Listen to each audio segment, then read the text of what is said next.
Okay, magandang gabi sa inyong lahat, mga minamahal kong mga kapatid, at happy Sabbath, happy Vesper.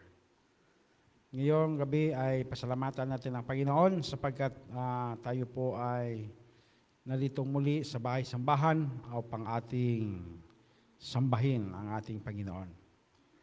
At sa magandang panahon din na ating naranasan sa buong araw ay pasalamatan natin din ang Panginoon na ang mga ulan na dumating ay sa araw na ito ay maganda ang panahon. Okay, so sa atin pong pagsisimula ngayon sa ating pagsamba, tayo po ay pinangunahan ng inyong lingkod ang magpaawit at mag-preside. At tayo po ay buksan sa panalangin ni Sir Chad. At ang ating special song ay kaming tatlo. Pagkatapos ay ang ating magbibigay ng mensahe sa salita ng Diyos ay si Brother John Mascardo. So,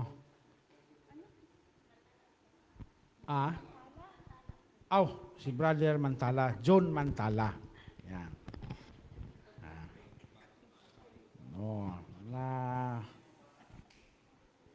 Sino mag-awit? Sige. Mga bata, mag-awit. So, pagkatapos niyan mga kapatid ay tayo po ay makinig sa mensahe na ibibigay sa atin ni Brother John Mantala. Yan. Then closing song, then closing prayer. So, yan po ang pagkakasunod-sunod ng ating pagsamba. Okay, so atin pong buksan ang awitan sa pagpili ni Sir Romy sa awitin natin.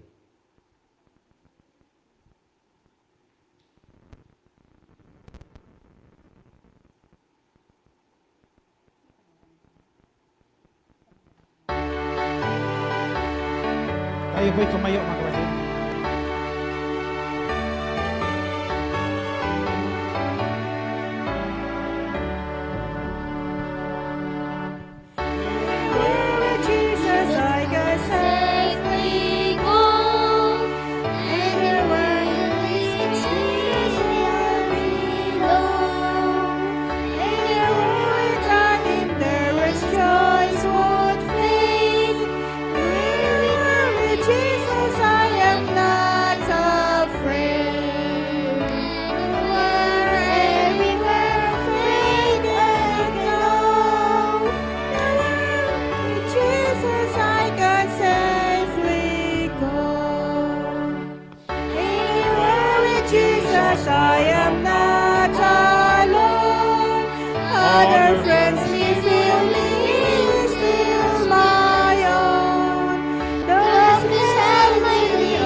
Manigloon po tayo mga kapatid sa ating panalangin.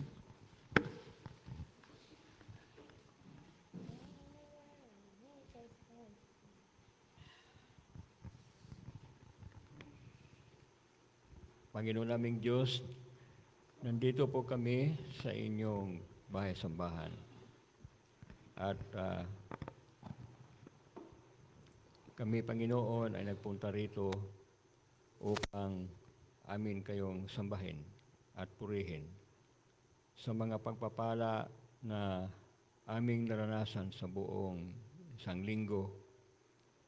May mga kahirapan sa buhay na nagturo sa amin ng mga leksyon at mayroon ding mga bagay na nakabigay sa amin ng kasiyahan sa aming patuloy na pagkikipag-ugnay sa inyo. Nagpapasalamat kami, Panginoon, na dumating na itong araw ng kapahingahan. At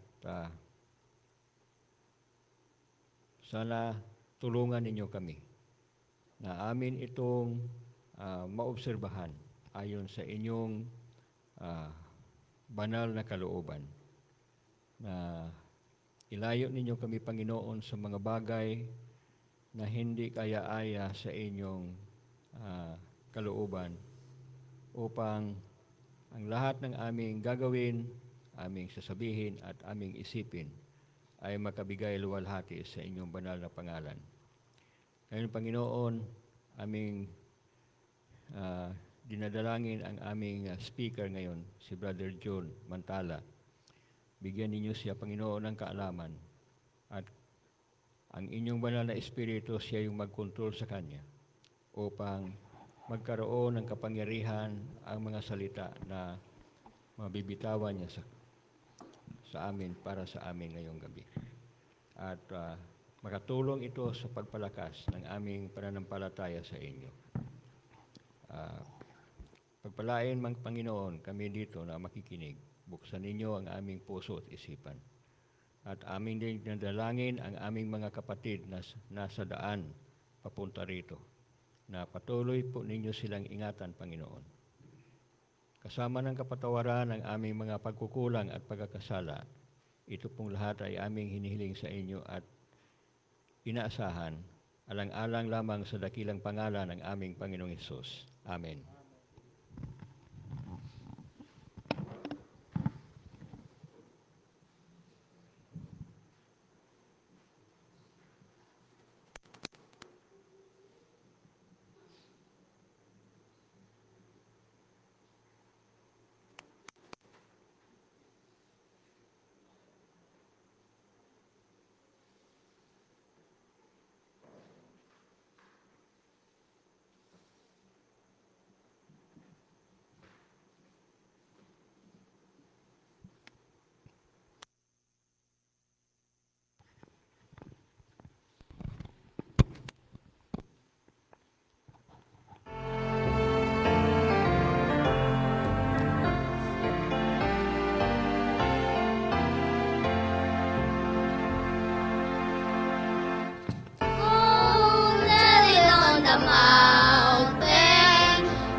Mabuting gabi po sa lahat, mga kapatid. At isang magandang gabi sa bawat isa sa inyo. So, hindi ko po iniisip na ko haharap o tatayo ngayong gabi sa inyong harapan. Pero ako po'y pinagsabihan o mahirap tumanggi, mga kapatid. Ang anak ng Diyos hindi pwedeng tumanggi. Pag tumanggi ka, baka lumayo ang grasya. Disgrasya, aabutin natin yan. So, lahat ng bagay, pag sa Panginoon ang ating punta, tanggapin natin yan ng maluwag. Okay. Hindi po ako magtatagal. Siguro mga 15 minutes lang, Brother Ronnie, yung aking i-message. Hindi pala po lahat ng pasasalamat ay tinatanggap ng Panginoon, Kuya Chad. Meron sa Biblia eh. Kahit nagpasalamat ang taong ito, pero hindi ka tanggap sa Panginoon. Sino sa inyo?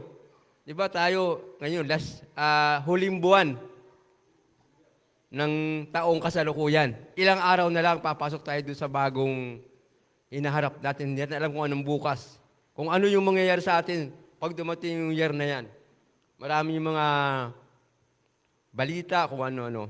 Kagaya nung binanggit ni Brother nung Miyerkules, ni Brother Mascardo, hindi natin alam ang bukas.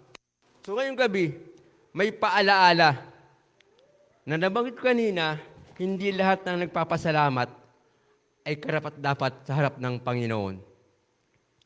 Kung meron kayong mga Biblia, may dalawang tao dito, Kuya Chad, na tinutukoy sa atin na parehas nagpasalamat. Para sila nagpasalamat. Pero yung isa hindi karapat-dapat yung kanyang pagpapasalamat sa Panginoon. Hindi kasang-ayon. Pero ano kaya ang klase yung pasasalamat yun? Ba't hindi karapat-dapat sa harap ng Panginoon? Ito po yung kung meron kayong mga Biblia. Alam ko ito, alam natin itong mga talatang ito. Yung sa Lucas 18, ang talata po ay Gis. Ito po ay 4 na talata lamang. 4 na verse lang ito, mga minamahal kong mga kapatid. Kagaya nung kwentuhan namin kanina ni Brother GR, nung kami katrabaho doon sa kabila. Sabi, Tito John, paano ba yung halimbawa? Nagsampul siya, bago ko banggitin ha. Sabi niya, paano yung halimbawa, ikaw ay hindi Adventista? Sabi niya, sige, hindi ako Adventista. Siya ang Adventista. Tapos, napahaba amin kwentuhan doon kanina. Tapos, kumain ako sa handaan. Ay, hindi ko kinakain yung baboy. Kasi sabi, alam siya, Adventista. Ikaw hindi Adventista. Binigay ko sa iyo. May kasalanan ba ako noon? Tanong niya. Kung sino ay nagkasala sa pagbigay sa akin, bagaman hindi ako Adventista, bagaman ay siya Adventista, babo yung kanyang dapat kainin, hindi siya kumakain, binigay sa akin na hindi Adventista. Ang tanong niya, nagkasala daw po ba siya doon? Mga kapatid, kayong bahan sumagot kung siya nagkasala sa kanyang ginawa. Kasi binigay niya sa akin hindi ako Adventista, alam niyang hindi siya kakain nun. Imbis na siyang kumain, binigay niya sa hindi Adventista. Ang tanong niya sa akin, kung daw po siya nagkasala sa kanyang ginawa na yun. So, kayong bahala mag-isip kung siya nagkasala o hindi. Ito pa yung sa talatang 14 at talatang 10 ng Lucas 18, talata pong 10. Sabi ito, may 2 lalaking nagsipanhik sa templo. Parang dito, pumanik sa templo. Upang magsipanalangin. Ang isa'y Pariseo at ang isa'y maniningil ng buwis. Ito po yung sistema yung isipin, 2 tao na pumunta sa pulpit o sa templo para manalangin. Ang sabi po nung Pariseo, ang Pariseo nakatayo. Ang Pariseo nakatayo at nananalangin sa kanyang sarili ng ganito, Diyos, pinapasalamatan kita. Nagpapasalamat siya Pinapasalamatan kita na hindi ako gaya. Yun, ang masama doon Father Ronnie, na hindi ako gaya ng ibang tao. Kaya pala mali. Pinagmamalaki niya yung kanyang sarili sa words na to. Alam niyo? Na hindi ako gaya ng ibang tao na mga manlulupig, mga liko, mga mangalunya o hindi man lamang gaya ng maniningil ng buwis. Tinuro yung isang kasama, Kuya Chad, hindi ako gaya niyan. Kaya pala yung pasasalamat niya, hindi tinanggap ng Panginoon. Sabi, hindi ako gaya niyan o hindi ako gaya niyan. Pero nagpapasalamat yun. Ma'am, pero ang sabi niya, hindi ako gaya niyan. Yun ang nakatakot sa atin eh. Baka mamaya, nasa puso natin itong bagay. Sabi dito, ipapatuloy ko sa 12. Makalawa, alam mo, ito yun na, makalawa akong nag-aayuno. Sipin mo, sinasabi pa sa karamihan. Pinagmamalaki pa yung kanyang ginagawa. Ito, makalawa akong nag-aayuno. Sa isang linggo ha, 2 times sa isang linggo mag-ayuno. Nagbibigay ako ng ikapo ng lahat kong kinakamtan. Kayo mag-isip. Kung tama yung pasasalamat ng taong ito, sino pa yung isa, yung maniningil ng buwis? Ang sabi sa Pariseyo, yun namang Pariseyo, yun namang maniningil ng buwis, datapwat ang maniningil ng buwis na nakatayo sa malayo ay ayaw itingin man lamang ang kanyang mga mata sa langit. Nagpapakumbaba ang taong ito. Kundi, dinadagukan pa ang kanyang sariling dibdib. Na sinasabi, Diyos, ikaw ay mahabag sa akin na isang makasalanan. Ito yung maganda dito eh. Hindi gaya ng Pariseyo, pinagmamalaki yung kanyang ginagawa. Itinataas yung kanyang sarili. Mga kapatid, ito po isang bagay na paalala ngayong gabi sa bawat isa sa atin. Bagaman tayo lumalakad, napagkwintan din minsan namin ni Kuya Chad yung minsan. May tinanong sa akin si Kuya Chad, di mo tinanong mo sa akin eh. Yung parang